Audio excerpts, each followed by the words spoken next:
On today's show, Jabari Smith Jr. with the best flowing offensive game so far in Vegas Summer League. Plus, the Rockets defense struggling without him out there on the floor. Plus, concerns over Daishen Nix's free throw shooting, as well as what Tari Eason and TyTy Washington just did in this most recent Summer League game. All of that and more coming up right here at Locked On Rockets. This is Mission Control, Houston. Ignition sequence start. The Houston Rockets select Jalen Green and Jabari Smith Jr. T-minus 15 seconds. Guidance is internal. Every time I step on that floor, I'm coming. You're getting somebody who's going to come in with a chip on their shoulder, somebody who's going to come in and compete from day one.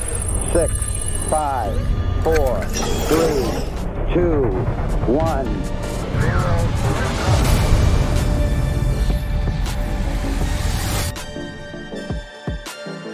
What's up, and welcome to another edition of Locked On Rockets, your daily podcast home for everything Houston Rockets basketball. As always, I'm your host, Jackson Gatlin, native Houstonian and credentialed media member. I'm also the host of Locked On NBA Mondays, host of the State of the Rockets podcast, as well as the founder of ClutchCityControlRoom.com. Be sure to follow along on Twitter at JT Gatlin, and the show, of course, at Locked On Rockets. We are free and available on all platforms, including YouTube. Just go to YouTube, search Locked On Rockets, like, comment, subscribe, all that good stuff. On today's show, I'm going to break down the most recent Summer League game for the Houston Rockets against the Portland Trailblazers. Unfortunately, the Rockets falling.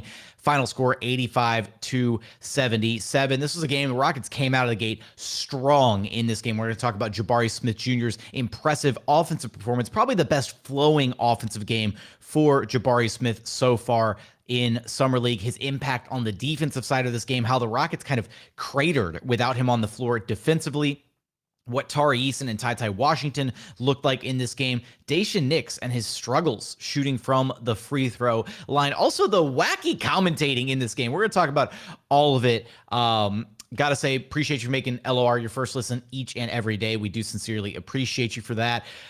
We got to start with Jabari, though, because I think that this game was truly his best, most impressive offensive Summer League game, because we saw him really flowing well offensively in this one. And when I say flowing well, I mean he didn't look rigid, right? He was putting the ball on the floor. He was doing things that we weren't really expecting him to be able to do. And we saw a little bit of that in games 1 and 2, right? In game 3, it really felt like we saw him kind of meld into that role that we're kind of expecting him to fulfill with this Rockets team.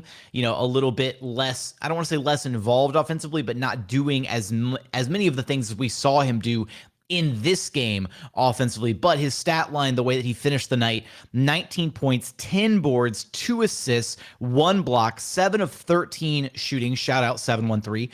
7 of 13 shooting, 0 of 5 from behind the arc. So the 3-point shooting, again, I don't want to make too much of it right now, although there have been some comparisons. The fact that his shot does look a little bit flatter right now than it did while he was at Auburn. Maybe there's some, slight concerns about the distance of the NBA 3 compared to the college 3-pointer, all that. They've got an entire summer to work on this. I'm not worried about the 3-point shooting. He's got the form down. He's got the consistency. There's enough of a sample size previously to not be truly worried about his 3-point shooting. There were some times where it looked like he kind of rushed some of the threes that he was taking.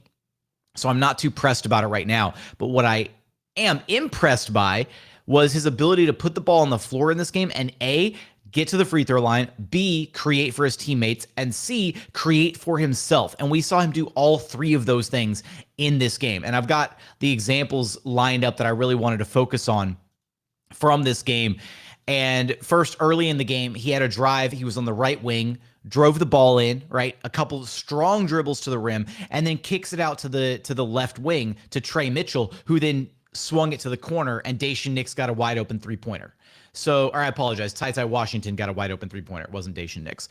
So that type of play, right? Like, the idea that Jabari Smith cannot handle the basketball is so overblown, right? And this kind of becomes one of the issues when you go through the whole pre-draft process and you're highlighting the strengths and weaknesses of these top prospects. The weaknesses get really blown out of proportion. And I think with Jabari, this idea has kind of ingrained itself amongst NBA fans and even some Rockets fans that he cannot handle the basketball at all, right? That he just can't put the ball on the floor, that he is a liability the moment the ball starts bouncing. No, that's not the case whatsoever. Does his handle need work? Absolutely. But he's got an effective handle right now when he's in the half court, when he's attacking off the catch. It looks good. Like he can get to the spots that he wants to get to, and he's capable at doing what he wants to do with the basketball. And when you're 6'10", 6'11", and you can shoot over everybody and you can pass over the top of everybody, that's all that matters.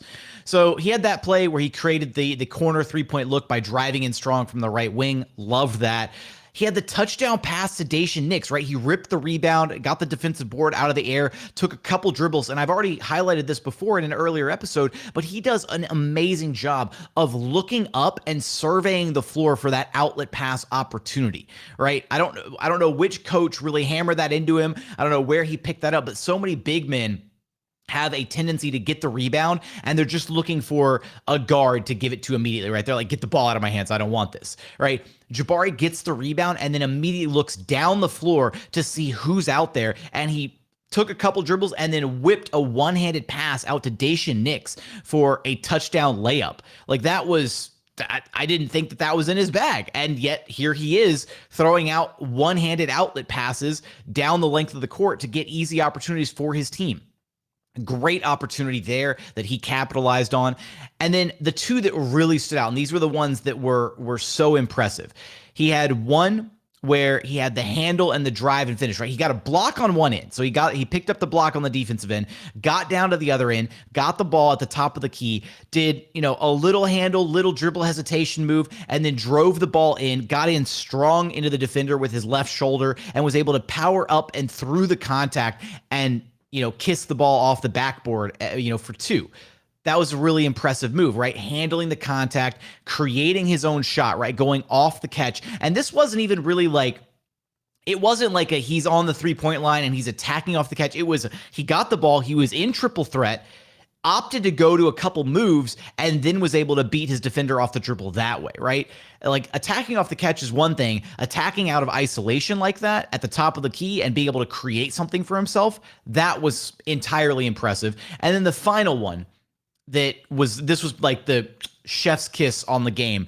Even though the game was kind of already gone by this point, it was still an impressive move. At the very end of the game, Jabari had a move where he drove the ball in, spun at the free throw line, and then elevated and basically almost like just dropped the ball into the basket. Like to have that level of coordination to make the spin move, to elevate then over his defender, and then to just lay the ball into the basket because, again, he's got that 6'11" frame, the insane wingspan to be able to just drop the ball into the cup. I'm not saying he's it looked Giannis-esque the way that he made the move, right? I'm not saying he's going to be Giannis. I'm not, right? That's not the comparison that I'm making here. That move in a vacuum, though, looked Giannis-esque, right? The spin, the finish, all of it. So for Jabari to have that level of self-creation and playmaking on display for his teammates, the opportunities that he was generating offensively for his team, out of this world, right? Because we're not really expecting that at this point. At this point, to see him be able to put the basketball on the floor, and then to not only mention, right, he went 5 of 7 at the free throw line. So he drew a lot of fouls in other situations other than the ones that I named, right? The 4 specific examples that I wanted to run through there offensively. He had other opportunities where he was putting the ball on the floor and, had the rip through move and was creating opportunities where he was getting to the free throw line. So for Jabari to be able to have aspects of his game that are even more than what the Rockets are kind of expecting out of him right now, that's great. And Stephen Silas did a sideline interview during the game with the just terrible announcing duo. We're going to talk about them in segment 3. And we're going to talk about hummus because that's what that's what we're focused on during this game. We're talking about hummus and all sorts of other wild stuff during this game. No, but Stephen Silas did, the little courtside interview with the announcing crew. And at one point, Sam Mitchell, shout out former Rocket Sam Mitchell, was saying, what's the one thing that you want to focus, have Jabari focus on? That way he's not trying to focus on everything all at once. And Stephen Silas just kind of bodied Sam Mitchell in that interview. Was like, well, I don't want to put him into a box. Like, I thought that was hilarious, but that, it's true, right? Let Jabari flourish and do the things that he's good at, but allow him the opportunities to experiment and to try and get better at the things that he's, not necessarily known for, right? That's how he's going to become a well-rounded player, a player who is capable of much more than what we kind of envisioned for him at the jump. So I walk away thinking this was his best offensive game because he really had a variety of different things on display in this game. Didn't hit the three ball, right? That's the one hang up on this game for me, is he didn't hit that three ball. If he had sunk even just 1 or 2 threes, then this would have been arguably his best all-around summer game. Can't give him that one. I will say it was his best offensive game, or at least his most impressive offensive game so far out of the 4 that he's played. But coming up, I want to talk about the defensive side of this game for the Houston Rockets. The defense kind of cratered a little bit when Jabari Smith wasn't on the floor. We'll talk about Tari Eason, TyTy Washington. We'll get some Daishen Nix. All of that coming up in just a moment after a quick message from our friends over at BetOnline. Because look, when it comes to BetOnline, it's your number one source for all of your sports betting needs and info. Find all the latest sports developments, league reviews, and news, including this year's Major League Baseball season. They've got you for all the fighting odds, UFC, MMA, boxing, you name it. They've got you for fighting odds over at BetOnline. They've even got you for golf, right? If they have it, if it's a sport, they have you covered over at BetOnline. It's your continued source for all of your sports wagering information, including live betting, esports, scores, and more. And right now, you can even take a look at who the odds-on favorites are for next year's NBA championship odds. Right now, the Milwaukee Bucks, the favorites at plus 600. You got the Boston Celtics at plus 625. In third place, the Golden State Warriors, not favorites to repeat, at least not right now, at plus 650. And then you got the LA Clippers at plus 700 and the Phoenix Suns down at plus 750. John Wall's new home, the LA Clippers, right? So for all those odds and more, head to their website today to learn more about the trends and action available to you. BetOnline. It's where the game starts. And continuing on here at Locked On Rockets, your daily podcast home for everything Houston Rockets basketball. So a little bit of the game flow in this one, right? The Rockets, I mean, they roared out to a strong start in this game. They went out to a 28-14 lead in that first quarter. It really felt like they were going to have one of those like runaway summer league victories where you're just like doing laps around the opposing team. And they kind of let off the gas a little bit there in that second quarter. And that was the first stint where when Jabari was on the bench, it felt like Portland really started to make a run, kind of get themselves back into the game a little bit. And then the Blazers carried that run over into that third quarter. They managed to outscore the Rockets 22-13 in the second frame, and then 27-13 in the third quarter. The Rockets kind of, at one point I was looking at the plus minus, right? And they basically played the Blazers dead even when Jabari was on the floor, but they were minus 11 when he was off the floor. And I was like, come on, like this is, not great, unfortunately. So Rockets defense kind of plummeted a little bit when Jabari was off the floor, and they were in this game, right? It was like tail end of the game, it was like 69-65, and the Rockets were very much in this game with all of their starters back on the floor. Jabari was out there, Tari was out there. They had a chance to be back into this one, but they also didn't do themselves any favors, right? The defensive side of things, they kind of let go of the rope a little bit, especially in the minutes where Jabari was on the bench. But then offensively, they had a lot of bunnies that they missed, especially Tari Eason, unfortunately. Tari, who finished the game with 17 points on 7 of 19 shooting, 0 of 2 from 3. He was 3 of 4 at the charity stripe, had 7 boards, 1 assist, 3 steals, and 2 blocks, right? He was still very active on the defensive end, right, on an individual level. But offensively, 7 of 17 from inside the arc, and missed probably about 4 or 5, like just give me that layups, right? Where just complete bunnies. And even Tari's mom was even on Twitter afterwards. There was the one where Tari had a great read right before the half, right? The Blazers are winding down the clock. Tari had this great read where they get into the pick and roll action, and the ball handler tries to whip the pass to the other side of the court. Tari saw it coming a mile away, tipped the pass, got out on the open floor, and tried to, go up for a layup in transition and got fouled, right? So got sent to the free throw line. And Tari's mom was on Twitter after the game saying, like, he should have dunked that. Like, so it's one, moments like that are going to be great throughout the season, watching her kind of react to social media, or I guess react to the game on social media. It's going to be great to see just those very genuine motherly reactions. But yeah, there were opportunities where Tari should have been maybe a bit more aggressive, and I do think that's an area that I want to talk about here in a moment about him specifically, his aggression level and how he looked as the game went on. But the Rockets were very much in this game, right? They could have won this game. They didn't do themselves any favors because, again, they had the easy opportunities right at the rim that they missed, and they shot only 18% from three, right? Like 7 of 38 overall shooting. That's not going to win you a ton of games. Summer League or G League or NBA level does playoffs, right? You shoot 18% from three, you're going to struggle to win at any level.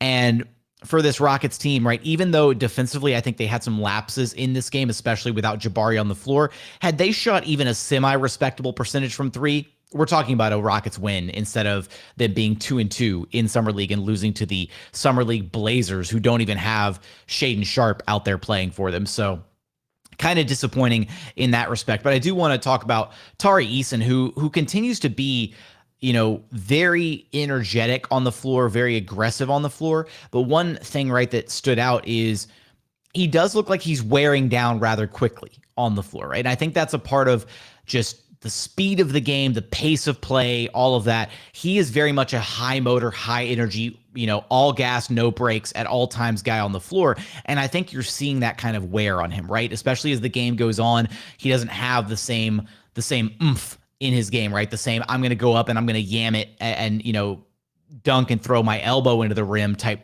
mentality as the game's going on, because he's trying to figure out how to conserve energy throughout the game, right? You cannot, there are very few players in the league who can go 110 miles an hour at all times and not be gassed by the end of the game, right? And even some of the ones that can do that, right, they do get gassed by the end of the game. So I do think that with Tari, it's going to be really important for him to learn. And Coach Higgins basically explained this after game one, right? He said he had so much energy in the game that he had no energy at the end of the game. Like, that's how Tari plays, right? He's out there hustling constantly every minute that he's on the floor.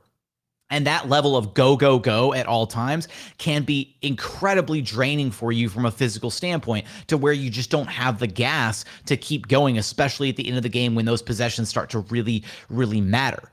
So for Tari Eason, it's going to be really important for him to learn and understand to, again, maybe not take plays off, right? But to pick and choose the moments where I hate this comparison, right? But to pick and choose the moments where he's got his right trigger held down, right? Like, you're playing 2K, you can't just run around with the right trigger held all the time, right? You're going to gas your player, and then he's going to be useless, right? You're going to run out of that energy, that boost. So for Tari, it's going to be important for him to learn when to have that right trigger held down and when not to, right? When to take some plays and be a little bit more chill versus when to really lock in and let that energy out to impact the flow of the game, be it on offense or defense, right? Because he's the kind of guy that can do it on both ends of the floor. And so in this one, I did feel like if he had, if the energy expenditure had been a little bit different, maybe some of those bunny layups that got missed would have been put back dunks or just straight up posters, that kind of thing over the course of this game. But that's it for Tari Eason. Still another very solid performance from him. Still very active defensively in this game. Had the 3 steals, had the 2 blocks. On an individual basis, I think that when you look at comparatively Tari and Jabari and how they impact the game, I think that Tari right now is, defensively, he makes a difference from like an individual one-on-one defensive perspective, right? You put him on somebody, he's going to be able to clamp them up one-on-one and cause a lot of havoc. And he's got those reads, right, where he's kind of in the passing lanes and he's able to, take some gambles like he did right there at halftime, where he got the tip and got out in transition. I think that Jabari is a different type of defender, where he's still able to kind of impact the game on a one-on-one perspective. Doesn't matter who he's locking up, right? The length is gonna matter, but from a team perspective, he also impacts the defense just from an intimidation perspective. And I don't think Tari's got the intimidation factor in his defensive game, right? Like, whereas you look at Jabari and he's gonna just his intimidation factor is going to impact the game a la a Rudy Gobert type, where people are going to be a little bit more worried about driving into the paint when Jabari's down there lurking, right? Kind of his presence in the painted area.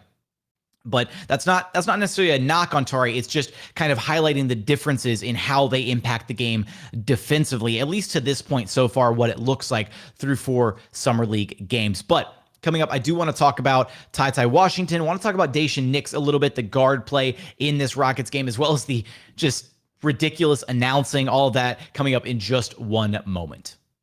And final segment here at Locked On Rockets, your daily podcast home for everything Houston Rockets basketball. Let's talk a little TyTy Washington here at the front of this segment. Finished the game, 8 points, 2 of 8 shooting, 2 of 5 from long distance, 2 of 4 at the charity stripe, had 6 rebounds, 6 assists, 4 steals, and a block, and just 2 turnovers in this game. I liked what we saw to TyTy Washington in this one, because even though the offensive numbers, the buckets don't jump out of the page at you, he was doing a great job facilitating, especially in transition. And I think that's kind of my favorite thing so far about his game.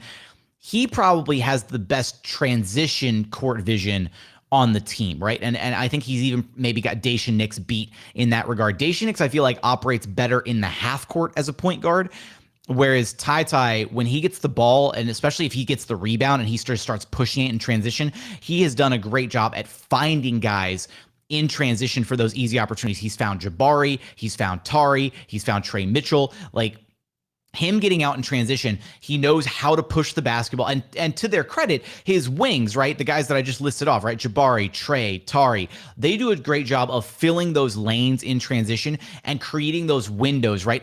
Opening up the seams in the defense so that even if it's a 3-on-2 fast break or a 2-on-1 fast break, being in the right spot and filling those gaps to create that passing window for TyTy to hit them in transition, right? He had the one that I actually don't know if he was credited for an assist on this one. I don't think that he was. I need to go back and look over the box score, but I'm not going to do it mid-podcast. But he had the one, right, where Tari had the tip, or I apologize, not Tari had the tip, different play. Sorry, confused there. He and Jabari were guarding on the wing, and they had like an action where they kind of switched, I think, back and forth a couple times. And then eventually Blazers tried to drive the ball in on TyTy Washington, and he got the poke check on the basketball, got out in transition, had a Blazer on his back getting ready to block the shot that he was going to take at the rim. And so all he did is he just, turned on the jets, got the ball up off the glass, and Tari cleaned it up for him behind it. I don't think that was a shot, right? Like, I'm pretty sure TyTy lobbed that off the glass knowing that he had Tari behind him, or knowing that he had somebody behind him. But he's also not a veteran player, so he doesn't know to do the veteran move of, like, throw the hand up, like, that was an assist, give me my assist, right? Like, I would have, next dead ball, TyTy should have been over at the scorer's table, like, hey, you guys got me that assist, right? That was a pass, not a shot.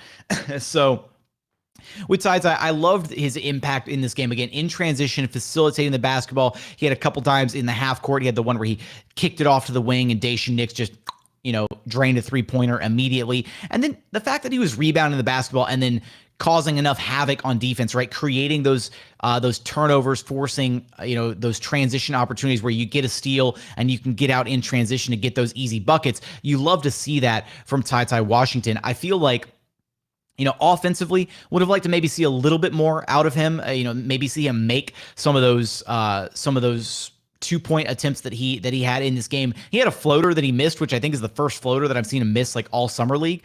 And for the most part, though, it felt like his game was kind of offensively, it felt like his game was confined to just being a 3-point shooter in this game. Again, he only had 8 offensive attempts, or 8 shot attempts in this game, and 5 of them were from long range. So he missed all 3 of his attempts inside the arc. Hopefully we see that get a little bit better. Again, he's got the floater game on lock. I want to see him actually get all the way to the rim, though, and finish, right? Attack off the catch and get all the way in there and finish right at the rim, rather than having to exclusively rely on the floater. But the floater game is solid right now, so if that's his bread and butter, let him keep doing it, right? I don't want to change what's working for him. At least not yet, not right now. But a solid overall game from TyTy Washington. And then Daishen Nix, last guy here that I want to talk about, at least extensively, and that is, and that's because he had, 15 points, 4 of 11 shooting on the night, 2 of 4 from long range, 5 of 10 at the charity stripe. We'll talk about that in a second.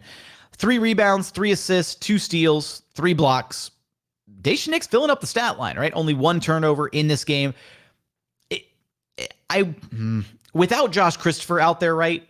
Like, I would have expected a little bit more from Daishen Nix. I do think that it's tough to look at Daishen Nix and say that he didn't do a good job of setting up teammates in this game when the fact is his teammates weren't hitting shots in this game, right? Again, 18% from three is a little tough to stomach. The Rockets had plenty of opportunities where they had shots generated and created within their offense and they just weren't hitting. So I don't want to blame Daishen for that. Although, in this one, it did kind of feel like he was being a little bit more aggressive, trying to get, especially his shots, get to the rim, create opportunities to get to the free throw line, which he did. And then he didn't convert, right? I think the free throw shooting is almost becoming Christian Wood-esque with Daishen Nix, right? 5 of 10 from the free throw line is unacceptable, right? That is bad free throw shooting. And that absolutely has to improve, especially if you're Daishen Nix, who, again, he's at his best when he is driving in and being aggressive and forcing the issue, right? Forcing the defense to make a decision and then using his court vision to get the ball back out to the open man in the offense. If he's getting fouled, though, and getting sent to the free throw line and he's only making 1 out of 2 every time, that's a win for the defense. So, I don't know if it's a mental thing with Daishen. We saw him miss those 4 free throws, I believe, in the second Summer League game, like missed 4 free throws in a row. Whether that was the first or second game, I could be misremembering, but he had that stretch, right, where he missed 4 free throws direct. I think that was actually the first Summer League game against the Magic, right? Because shout out to Nick Anderson. But 4 free throws in a row, Magic, all that. But, that is a concern with Daishen, right? Is if he is going to be that aggressive force offensively and trying to drive the basketball in, he's got to be able to convert on those free throws when he gets to the free throw line. Again, he hung 5 points on the free throw line. That could have potentially been the difference in this game, right? When you lose a game by 8 points and you are missing 5 points at the charity stripe that you've just gifted the other team, then that is a bit of a concern and an area that he absolutely has to work on and focus on moving forward. But the rest of his game, I liked the defense that he played. I liked how active he was with his hands. Again, this Rockets team has done a fantastic job throughout Summer League of forcing turnovers from the other team and getting out in transition. I do think that defensively, though, this Rockets team gave up a lot, especially to Keon Johnson, who was just absolutely cooking the Rockets in this game. Finished with 25 points, 8 of 13 shooting, 4 of 8 from long range, 5 of 6 at the charity stripe. Keon Johnson was on another level in this game. And I was actually texting somebody who covers the Blazers, and he was like, yo, Keon Johnson is buns. So, like, if Keon Johnson's cooking you in Summer League, then, like, something's wrong. So the Rockets should not have let Keon Johnson go off this game. Unfortunately, they did. It resulted in a loss. And final thought here on this one. What was that announcing? That announcing crew, Stephanie Reddy is usually pretty solid, actually, in the times that I've heard her announcing games before, but Sam Mitchell was atrocious. Like, at one point, I was just like, I was kind of enjoying it, like, oh, okay, like, Sam Mitchell, he's just, being a little senile and he's having fun, he's not really paying attention to the game. Let him say whatever he wants to say. And then at one point, he started talking about the fact that he goes, the one thing I would not let Jabari Smith Jr. do is I would not let him fall in love with that 3-point shot, right? You can't let him fall in love with the 3 ball, not this early in his career. And I was like, what are we even talking about here? And then at one point, they went off on a tangent talking about hummus, and they brought Steven Silas on, and it was, a very dry sideline interview because they just, the questions were not great. Like, it was just bad top to bottom. It was not a great experience for the viewers. And not only does G League start shutting down, or not G League, I apologize, not only do teams usually start shutting down their star Summer League prospects at this point, 4 games in, but clearly they start transitioning away from the prime broadcasting candidates, right, in Mark Jones and Doris Burke, but they start getting into the B and C and D list tier broadcasters, and it's not a great overall experience, unfortunately. So shout out to the broadcasting team who gave us an special experience. Hopefully we don't get them again Saturday when the Rockets play their final game. It'll be Saturday, 8 p.m. Central Time against the Sacramento Kings. Hopefully the Rockets don't shut down any of their players, and hopefully the Kings keep Keegan Murray active. That should be a very fun game if everybody is available. But with that, those are final thoughts from this 4th and 4th of 5 Summer League games for the Houston Rockets. As always, appreciate you for checking out the show. If you haven't done so yet, please consider subscribing wherever you listen to your podcast. That's Apple, Spotify, Google, the Odyssey app, free and available on all platforms, including YouTube. Go to YouTube, search Locked on Rockets, like, comment, subscribe. Remember the mantra, Florida House, Florida Team, 4D algorithm. The comments help incredibly. Go comment on the YouTube show. With that, that's going to do it. As always, thank you so much for watching. Thank you so much for listening. And we look forward to having you back right here at Locked on Rockets, your daily podcast home for everything Houston Rockets basketball.